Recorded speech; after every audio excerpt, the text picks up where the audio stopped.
Hello everybody, this is Pete from PA Labs, and I'm going to do a second video today on the WarGameStudio.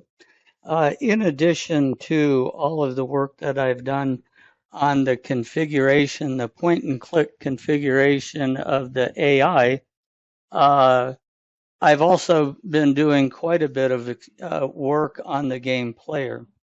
So, and there's a few things that I want to show that I don't think I've pointed out. First off is going to be Fog of War.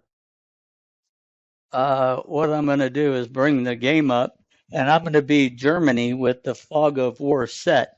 Now, the server and the player, by the time the screen shows up, has already crossed several messages back and forth. Okay, one of which was the Fog of War. The other I haven't actually processed yet, but it's going to be whose turn it is, what the phase of the game we're in, what turn we're in, all of that kind of stuff. I've passed the message, but I've not processed it in getting ready for this video. So what I want to point out is Fog of War.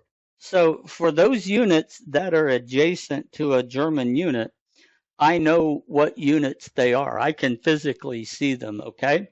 Now, for those units that are not in a zone of control, I can't see them, all right? So all I can see is that there is a unit. That's it.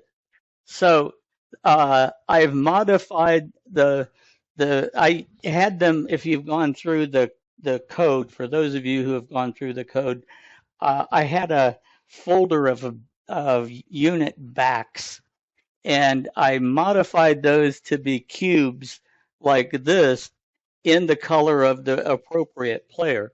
So the orange cube is part of Belgium here, and all the blue ones are French. So if we reverse the situation, all of these German units, well, yeah, all of the German units basically would be gray cubes. So now what I've also been building is I call it a UAM, the unit action menu. So when you want to do something with a unit, and I'm gonna, for right now, I'll select this guy here. So you have a menu that pops up around the unit, and you can move your unit. You can attack if he has attack capabilities, or he can actually cancel and get rid of this.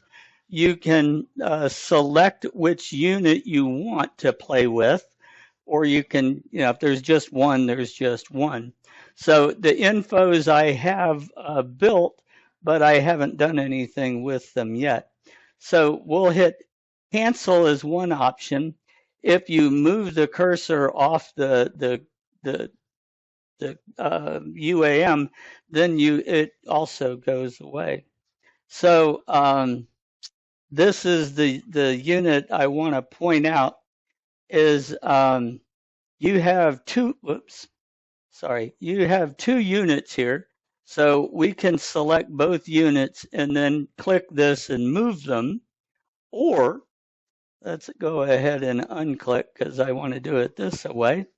We click the airfield that's underneath those two units, and now I'm sitting here with the two fighters that are in the airfield, and I can launch the fighters here now.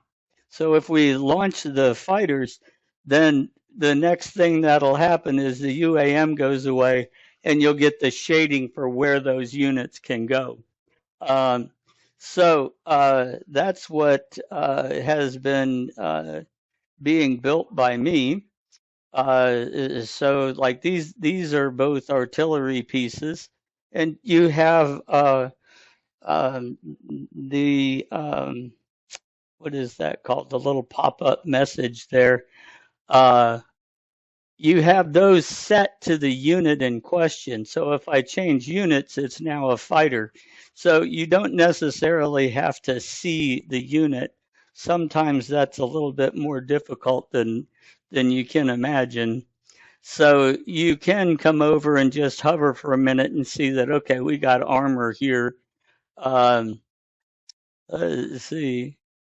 Oh, that one didn't get set. I'm going to have to go look at that, see where that came from, why that didn't get set.